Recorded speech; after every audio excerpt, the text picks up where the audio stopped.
तो दोस्तों, जयपुर में अपने सेकंड ब्लॉग पर मैं आपको ले चलता हूँ जयपुर के जंतर मंतर पर। और जंतर मंतर का ये पैनोरामिक व्यू जो आपको दिखा रहा हूँ, ये सिटी पैलेस का द्वार है। उसके पीछे ये सिटी पैलेस है और ये जंतर मंतर है। मज़ेदार बात ये है कि इसका नाम जंतर मंतर आजकल बोला जाता है और जंतर मंतर से हमें ये लगता है कि जैसे कोई जादू टोना होगा या कोई जादू की चीज़ें हैं या कुछ ऐसी बात है। लेकिन एक्चुअली ये जंतर मंतर शब्द यंत्र मंत्र से बने हैं। जी हाँ, ये यंत्र हैं। ये साइंटिफिक स्टडी है और इसके पीछे बहुत प्यारी हिस्ट्री है। एक बहुत ही साइंटिफिक अप्रोच एक राजा की रही है, जो अचरज भी होता है, हैरानी भी होती है और विस्मय भी होता है। जयपुर शहर की रचना करने वाले महाराजा सवाई जय सिंह द्वितीय, जय सिंह टू, वो बहुत बड़े मैथमेटिशियन थे।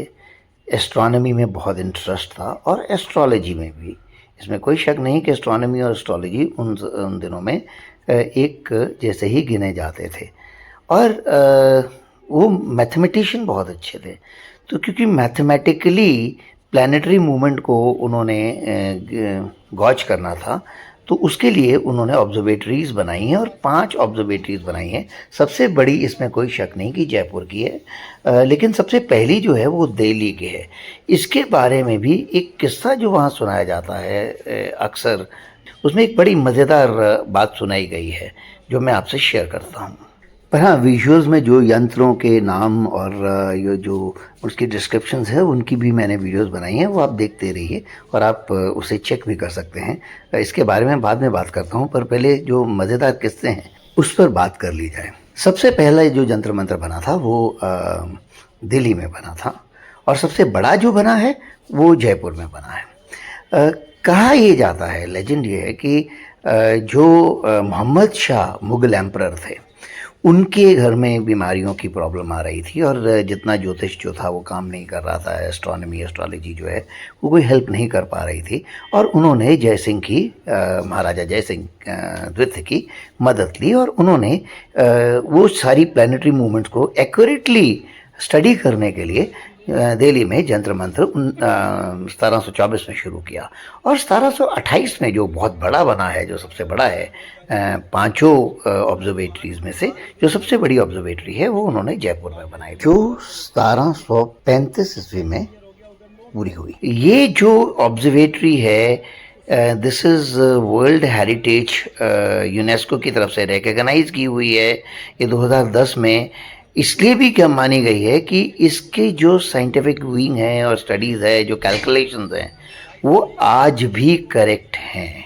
टाइम की accuracy 10th of a second से भी ज़्यादा एक्यूरेट है, विच इज़ मार्वलस थिंग कि आप सिर्फ पत्थरों से या रॉक से या उसकी पोजीशनिंग से और सन की मूवमेंट से ये सब डिसाइड करते हो, या प्लानिटरी मूवमेंट से डिसाइड करते हो, या बाकी जितने सेलेशियल बॉडीज़ के साथ कैलकुलेट करते हो, बहुत ही एक्यूरेटली डिसाइड होता है। ये देखने में बहुत ही इंटरेस्टिंग विजुअल्स हैं। ये देखिए, मैथमेटिक्स विद एस्थेटिक्स।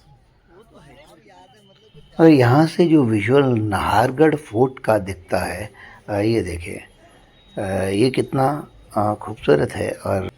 और यहाँ ज्ञान विज्ञान, कहाँ राजाओं का अपना राजमहल और वो सब, आसपास सिटी पैलेस, हवा महल, और यहाँ एक मैथमेटिकल कैलकुलेशन।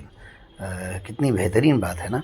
और ये है एक छोटा सा म्यूज़ियम है जो जंतर मंतर के बीच में ही है, जो इसकी हिस्ट्री के बारे में बताता है। इसके ये एक मिनिएचर फॉर्म बनाया हुआ है जंतर मंतर का, जो विजुअली आप समझ सकते हो अगर वहाँ बैठकर उसमें सारा उसमें हिस्ट्रीज़ लिखी हुई है, बताई हुई है कि क्या चीज़ कैसे बनी, क्यों बनी, क्या कैलकुलेट करना है, कितने फेजेस में ये सब बना और किस किस राजा ने बाद में उसे बढ़ाने में इसे रिफ़ाइन करने में मदद की।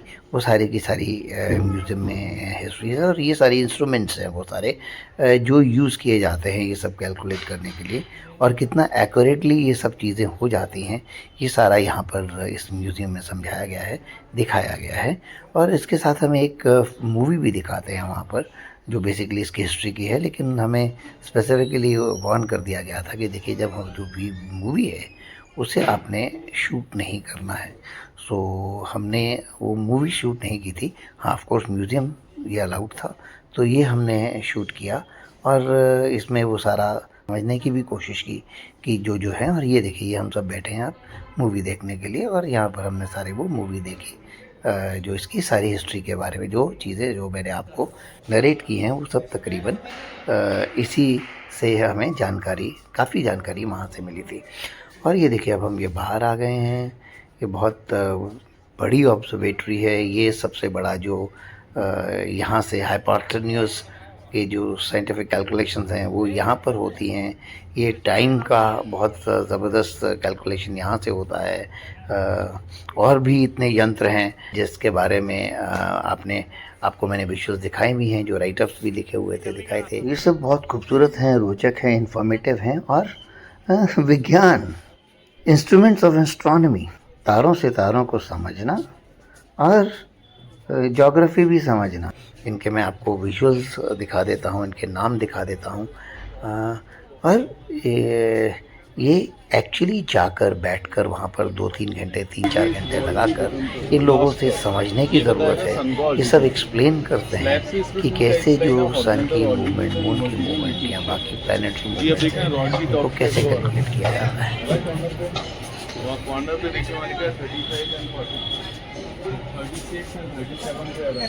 That's the moment also that was 37 angle. मैं यकीन से कह सकता हूँ कि जो मैथमेटिक्स के शौकीन हैं या जो मैथमेटिक्स के फैंस हैं, उनके लिए ये जगह बहुत ही खूबसूरत है। लेकिन हम साधारण लोगों के लिए भी ये एक विजुअल डिलाइट है।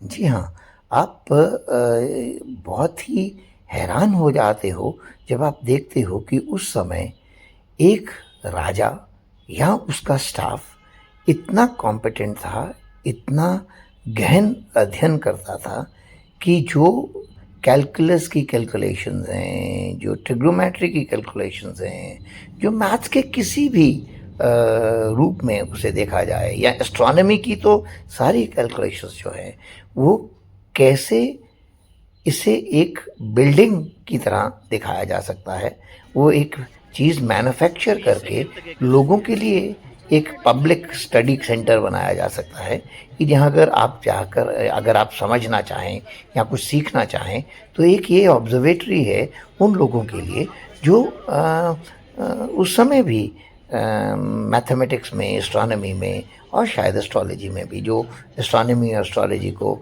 साथ गिनते थे उस समय, उनके लिए एक बहुत ही खूबसूरत केंद्र था। टाइम आप 20 सेकंड एक्यूरेसी का होगा, पर वो टाइम होगा। हमें हमारी मॉडर्न घड़ियों के साथ मैच करवा कर टाइम बताया और बताया कि क्योंकि इस समय यहाँ पे शेडो नहीं आ रही, तो भाई 12 बजे के बाद का समय है। तो आइए अब फिर चलते हैं। अभी हमें ये भाई साहब उधर लेकर जाएंगे और फिर हमारी घड़ियों के साथ समय मिलवा कर दिखाएंगे। यहाँ कहीं सीधी लाइन की परछाई दिख रही है? नहीं, इसका मतलब ये पार्ट काम नहीं कर रहा है। इसका मतलब 12 बजे के बाद का समय चल रहा है। उधर चलते हैं। सर उधर जाने से पहले 1 मिनट, 1 सेकंड, ये पढ़िए आप।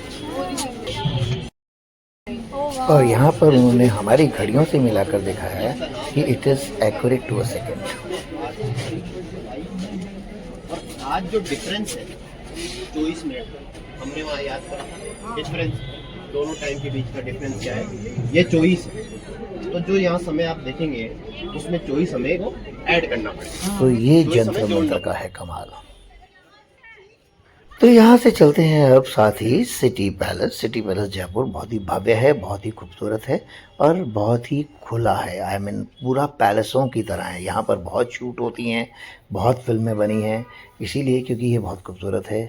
इसकी नक्काशी बहुत खूबसूरत है, आर्किटेक्चरल चीज़ें बहुत खूबसूरत हैं। उस समय भी आप देखिए कि बेस छोटा और उसके ऊपर एडिफाइस बड़ा, ये एक अपने आप में एक खूबसूरत बात थी। दरबार आम, दरबार ख़ास और इसकी ये खूबसूरत बिल्डिंग, इसका बरामदा जो पूरा इतना खूबसूरत और लैंडस्केप इसका कितना खूबसूरत लगता है। ये उसका जो फ्रंट गेट का है वो बहुत ही सिटी पैलेस अपने आप में आप अगर इसके विजुअल्स देखें तो बहुत खूबसूरत है। आखिर इतनी खूबसूरत चीज़ों की बिकवाली भी तो होनी चाहिए। तो ये आप देख सकते हैं एग्जीबिशन लगी हुई है वहाँ पर, ये परमानेंट उस तरह से होती है और ये प्रॉपर्ली दिखाते हैं। और ये है म्यूज़ियम। इस म्यूज़ियम के लिए मैं थोड़ा इसे फास्ट फॉरवर्ड में क्यों चला रहा हूँ, क्योंकि थोड़ा लाइट के इश्यूज थे और विजुअल्स उतने ग्रेट नहीं बन पाए क्योंकि डिम लाइट था और मैं कैमरा की सेटिंग करना भूल गया, चेंज करना भूल गया था। बट इन एनी केस आप ये देख सकते हैं कि क्या कुछ उसमें दर्शाया गया है। वहाँ पेंटिंग्स हैं और स्टोन्स हैं अलग अलग किस्म के, और उन सब के स्टोन्स के क्या क्या मतलब है वो सब है। और हर चीज़ बहुत खूबसूरत ढंग से यहाँ मेंटेन की गई है और अंदर से देखने में भी जो इनकी लाइटिंग है वो बहुत खूबसूरत है। इनफैक्ट गैलरी जो है ये this is a visitors delight. और ये भी it takes time to see each and everything. एक एक चीज़ को देखना, इनकी धरोहर को किस तरह से संभाल कर रखा हुआ है, वो सारी चीज़ यहाँ हमें देखने को मिलती है जो कि बहुत खूबसूरत ढंग से रखी हुई है। तो जयपुर के सेकंड व्लॉग में इतना ही। नेक्स्ट व्लॉग में और इंटरेस्टिंग चीज़ें आपके सामने पेश करेंगे। तब तक के लिए गुड बाय।